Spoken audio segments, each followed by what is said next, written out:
Shalom everyone and welcome to Busisiwe, blessed in English, Baruch in Hebrew, which means increase, fruitfulness and multiplication. My name is Abigail.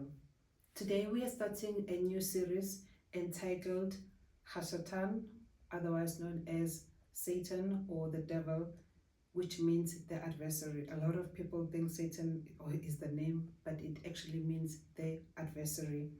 And not only is he an adversary, but he's also an imposter. And we're going to be looking at in what ways is he an imposter.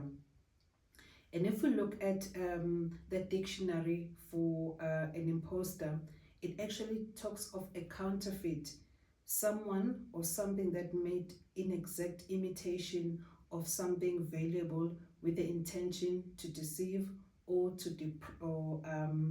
defraud. So what we see with Hasatan is that he comes across in an imitation, an exact imitation, which is very hard to separate or to distinguish, of something valuable. I like what this dictionary says, or this definition. It is of something valuable. Why? With the intention to deceive, with the intention to defraud. So on its face value, or in its face value, it really looks legit, but this is why it is called a deception, because it looked like someone that is very genuine. So he comes across in an exact imitation of someone, in this case Yahuwah, with the intention of defrauding, with the intention of deceiving. So this series we're going to be looking at in what ways he actually comes in as an imposter. In what ways does he challenge, does he oppose being an adversary, that which is of Yahuwah? Not only does he oppose or challenge that which is of Yahuwah, but he challenges Yahuwah himself. He opposes Yahuwah himself. Why is he doing this? He's doing all this in pursuit to be like the Most High. All the efforts, all the things that to so many people are not able to read between the lines because of how skillful he is in deception or in deceiving. He really is in a very serious pursuit to be like the Most High. And we see this in the book of YashaYah, otherwise known as Isaiah chapter 14, verse 14. And this is where he says, Hasatan speaks, "Let me go up above the heights of the clouds. Let me be like the Highest One," or "Let me be like the Most High." This is what he said in his heart. And everything, that's what was the cause of his fall and him being chased and him being thrown from the shamaym, or the heavens, and which we know that even the word tells us that he left with 2/3 of Yahuwah's malakim, or angels, when he was thrown from the shamaym, from the position of esteem that he once had.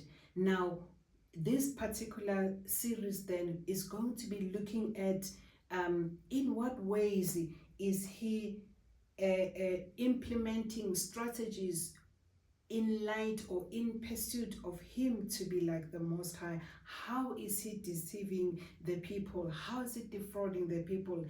And the reason why it is important that we know this is that when we see certain signs, we can be able to tell that this is not it, but it is actually Hasatan. Even as the word tells us that the sheep know the voice of the shepherd. So when the wolf comes, they're able to tell, even if the wolf is dressed in sheep's clothing, that there's something that is off about this so-called shepherd, because they've got to know Yahuwah. Now, this is then where we start in this series, the pursuit to be like Aluam. Let us start in the book of Yakaskal, or Ezekiel chapter 28, We're going to read Ezekiel chapter 28 from verse 1 to 5, and we'll also read from verse 11 to 19 to get to know who is this adversary, who is this imposter. Did he just become an adversary? Did he just become an imposter?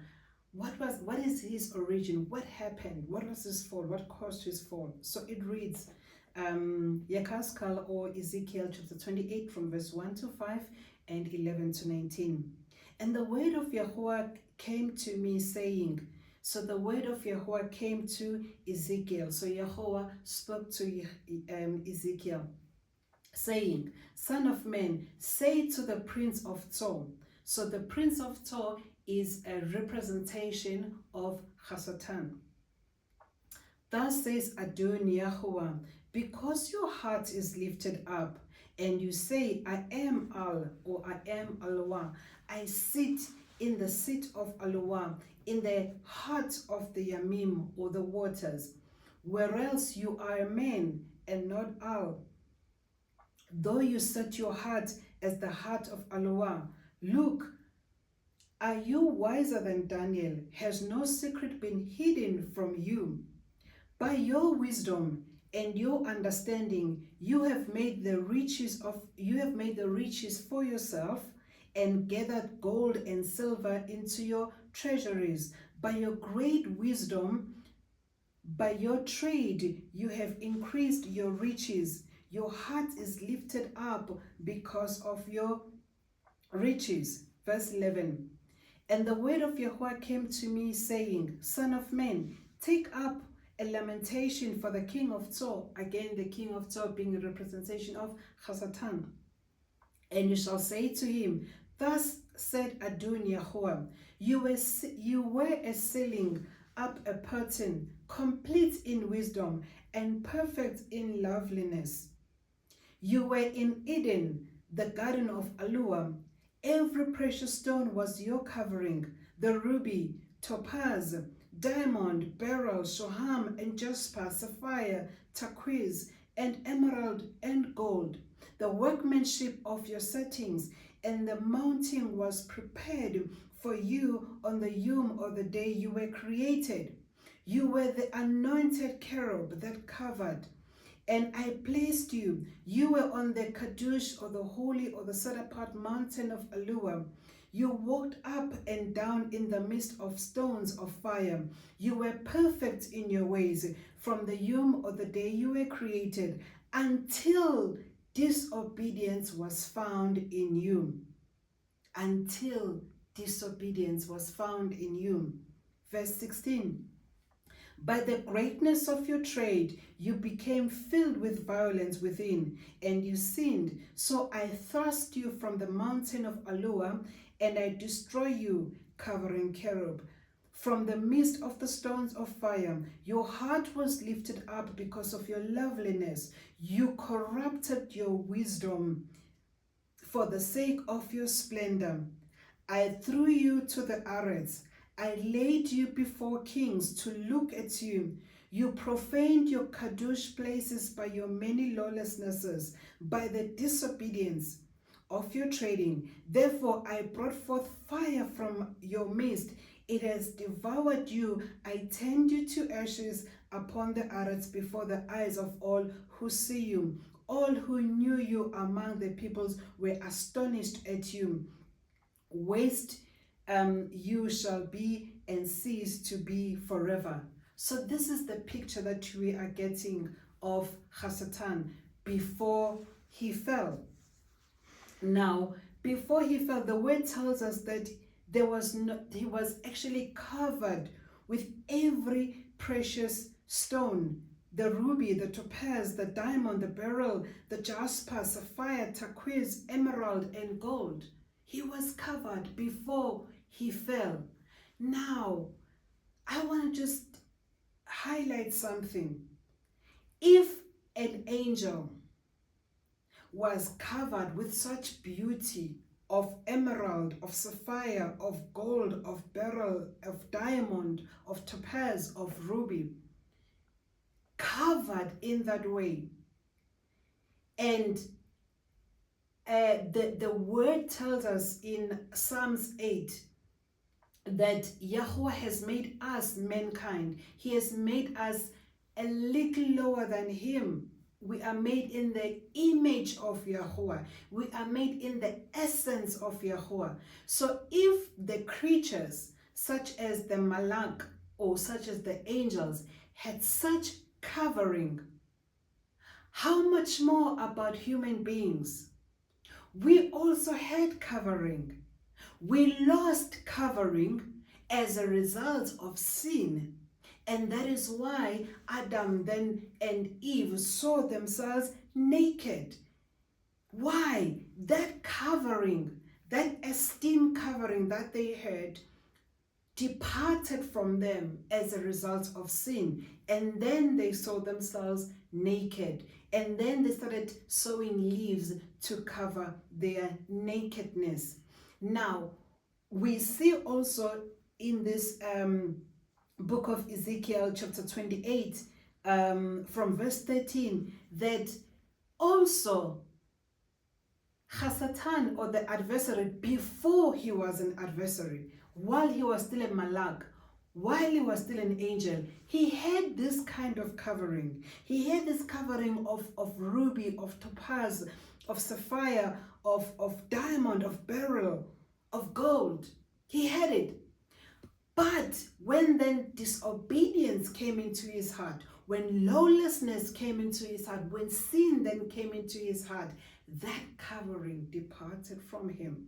Just as also when lawlessness, when sin, when we committed sin, obviously being tempted by the same Hasatan, because he fell first and he saw that he is now disgraced, and then he went to Yahuwah's creator or creature that still had this esteem, the same glory and covering of Yahuwah. He came and tempted it, and tempted us, mankind, and tempted Kua, otherwise known as Eve, to sin, because he knew once he sinned, then this esteem or this glory or this covering would depart from her and would depart from a man, because the man also sinned, also disobeyed. It is all about what is the definition of sin. It is disobedience. Yahuwah comes and gives us a command. He gives us an instruction. Disobedience, disobeying that command is sin. When there is a law that Yahuwah has given and you decide to be lawless or without the law or outside the law or not obeying the law, that is then lawless, which is what is termed sin. Now, let's continue to read more about this malak or this angel before he fell, before he sinned. And we find this in the book of YashaYah or Isaiah chapter 14 verse 12 to 14. YashaYah or Isaiah chapter 14 verse 12 to 14, it reads, "How you have fallen from the shamaym, Halal, son of morning."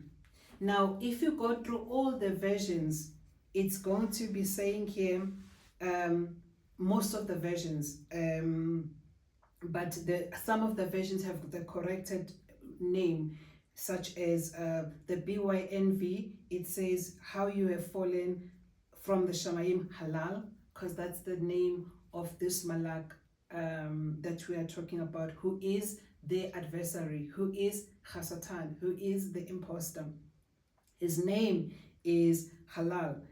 But we see his correct name in very few versions of the scriptures, such as the BYNV and the TS 2009. Yes, the scripture 2009 also has Halal, but most of the versions, it has the word Lucifer. Now, let's continue. The word it reads, "How you have fallen from the shamaym, Halal, son of the morning. You have been cut down to the ground, you who laid low the Guym, or the nations. For you have said in your heart, let me go up to the shamaym, let me raise my throne above the stars of Al. The stars refers to the malakim, or the angels. Let me raise my throne above the stars of Al, or the angels, or the malakim of Al, and let me sit in the mount of meeting, and on the sides of the north. Let me go up above the heights of the clouds. Let me be like the highest one. Let me be like the Most High. Now, this is where we see his desire that was within the heart. Before he acted it out, before he even communicated it, Yahweh punished him, because he says this in his word, that sin happens in the heart, and then fruit of that sin just manifest in the natural. That's why Yahusha said that it is said that thou shalt not commit adultery, but I say to you, if you have desired to sleep with a woman or with a man in your heart, you have already committed adultery. So Yahweh judges the heart before the action, because the action it's just a manifestation of that which has already taken place. So Halal, this malak, had this desire in his heart that he will be like the Most High, that he will rise up above the heights, that he will be like Halal. So he will be like Yahuwah, like the Most High. So this is then the person that we are, or the angel that we are referring to. So one thing that I briefly touch on is his name is not Lucifer. His name is actually the name Lucifer is of Latin origin. It comes from Latin, which means a bearer of light or morning star. Have you ever asked yourself, why would Hasatan have a Latin name? Lucifer, as I just said, that Lucifer is from Latin origin. Why would he alone have a Latin name when all other malakim or all other angels have Hebrew names? Gabriel or Gabriel, it's Hebrew. Michael or Michael, it's Hebrew. Raphael, it's Hebrew. Uriel, it's Hebrew. All we spoke about the name that have that now have El at the end, like Michael, like Gabriel, like Uriel or Raphael. The correct version translation should be A-L, not E-L. Just like it is Elohim, not Elohim. All right. So in this case, the whole Babylonian influence changed the A-L to E-L. That's why people say El, Elohim, or instead of Elohim or Al. Now, even in the names, the Hebrew names, we see the E-L at the end, like Gabriel, Michael, Raphael, Uriel. They're supposed to be A-L. So Gabriel, Michael, Raphael, Uriel, etc. So even this cherub, this covering cherub, he also had a Hebrew name. He also has, not had, because you have a name once. He has a Hebrew name, and his name is Halal. In other version, it's written as Halal, but it actually correct word is Halal. But again, we're gonna talk about the number of times the translators totally changed the names.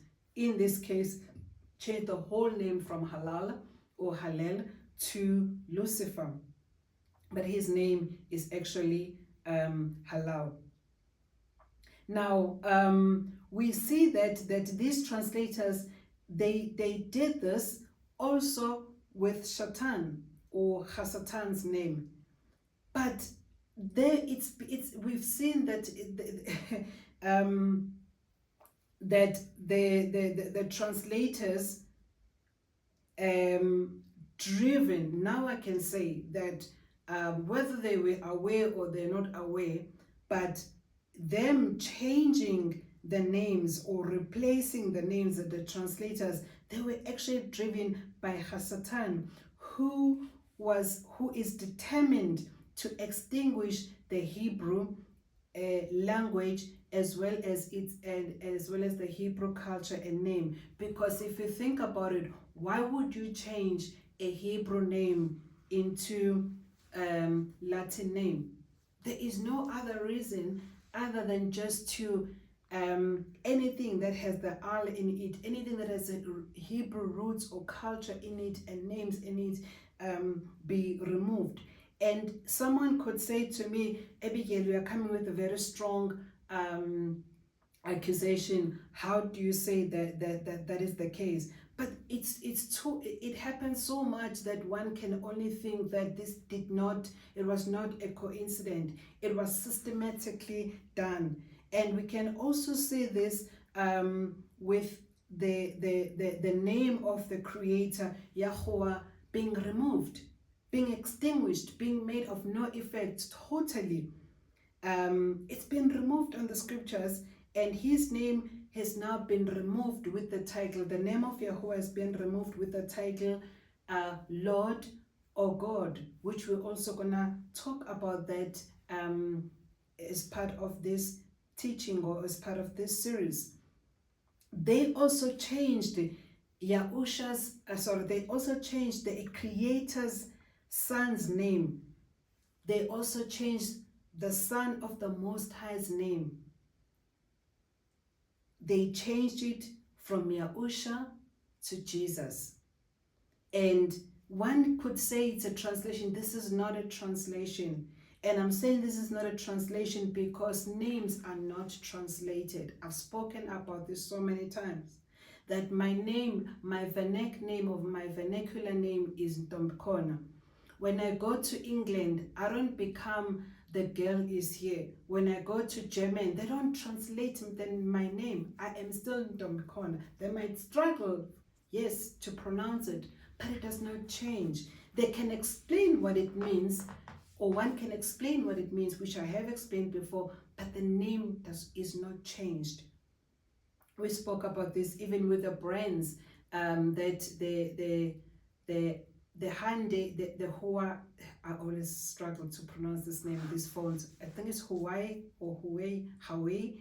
We struggled to pronounce it, but the Chinese wouldn't translate them in English for us to be able to pronounce them easily, or in Zulu for that matter. We spoke about even when you open the product and it's got a manual in it, everything else will be translated, but the name of the brand, whether it is DeFi, whether it is National, whether it is Apple, that name will remain intact, but everything else can be then translated into the languages. Hence, it is not true that the name Jesus was translated. This probably is a sinister behind it, but his name, his Hebrew name is Yahusha. So just as they utterly removed Yahuwah's name, totally being Yahuwah, and replaced it with Lord and God, the translators also changed Yahusha's name to Jesus. Then they also changed the names of his people, because in the names of the people, you would find the name of Yah, because even Yahuwah says it in Second Chronicles. We find it says, if my people who are called by my name shall humble themselves and pray and turn from their wicked ways and seek my face and repent, I will heal their land.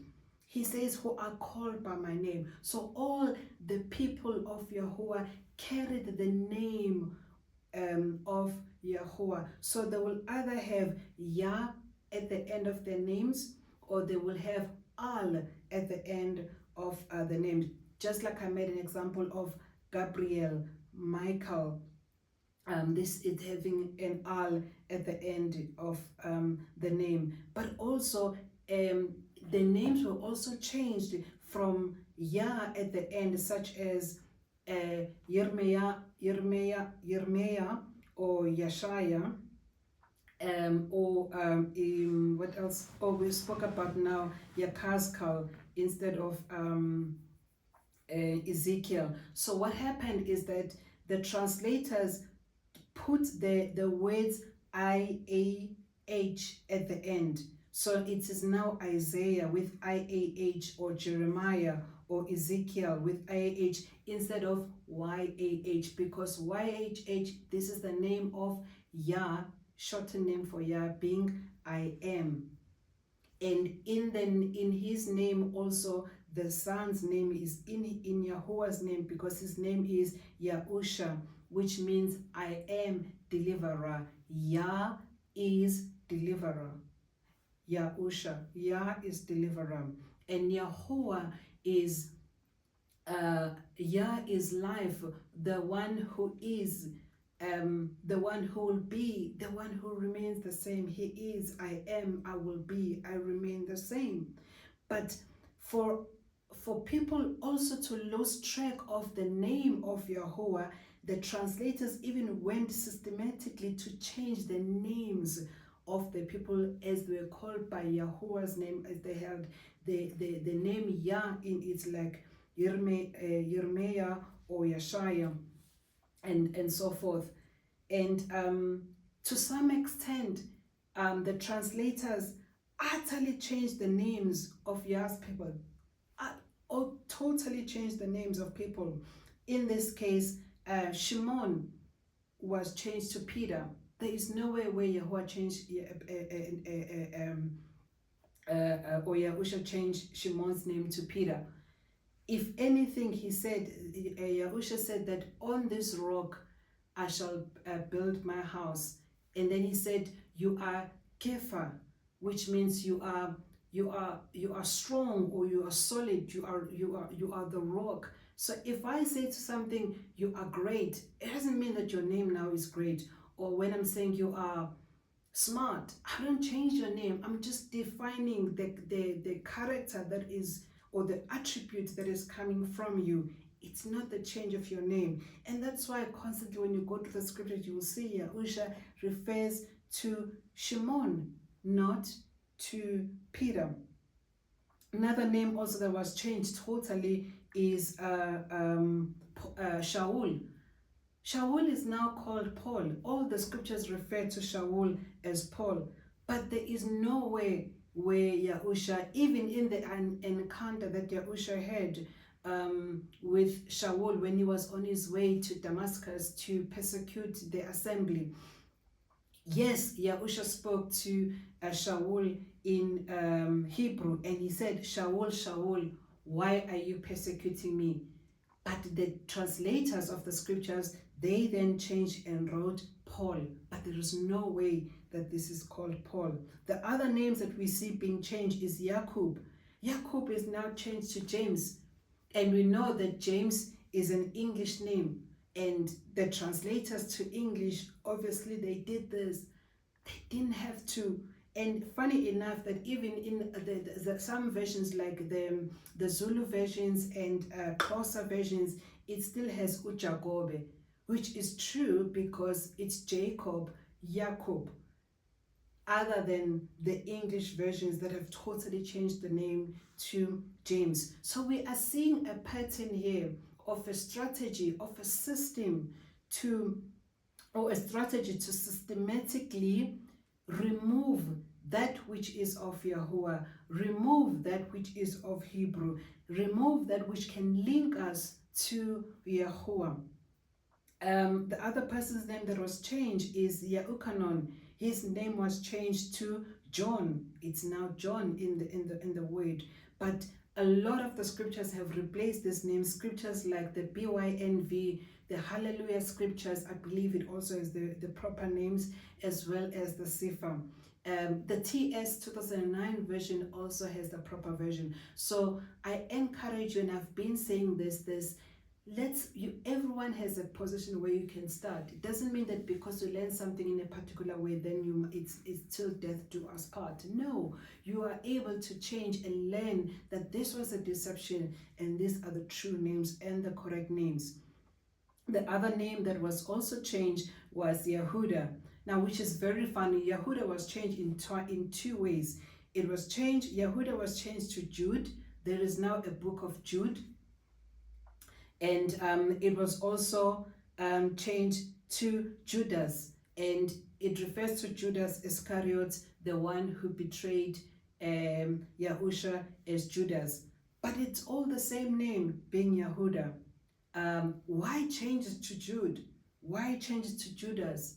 Because even you could be able to differentiate that you have Yahukanon, the one who immersed people, or the Yahukanon, the one who was an emissary or the apostle of Yahusha or the disciple of Yahusha. If anything, the distinction that we see in the scriptures, we see the description by their fathers. So it will say son of like Yahusha, which is otherwise known as Joshua, is referred as Yahusha, son of Nun. Then we know that he's a son of Nun or Banun. Then that's how you differentiate the names as to which one are you talking about, but not to utterly change one's name. But all this, we thought it was just a something of no significance, of no relevance. No. This was a strategy that was systematically Hasatan, the adversary, working his way of replacing that which is Yahuwah with his own intention of elevating himself and the people that will follow him. Just like there were also Malakim, or the angels, 2/3 of Malakim or angels that follow him. So this attempt to extinguish a people is even mentioned by Yahushua HaMashiach himself. He speaks about this attempt to extinguish a people in Revelation chapter 2 verse 9 and Revelation chapter 3 verse 9. He says, I know your works and pressure and poverty, yet you are rich, and the blasphemy of those who say they are Yahudim and are not, but are an assembly of Hasatan. So Hasatan is not only an imposter, but he has even caused his followers, his people, to be imposters, that they call themselves Yahudim. Revelation chapter 2 verse 9 and Revelation 3 verse 9. They call themselves Yahudim, but they are not. And now the question should be, who then are the true Yahudim if we now see the imposters? Yahusha is saying that they are an assembly of Hasatan. They are followers of Hasatan.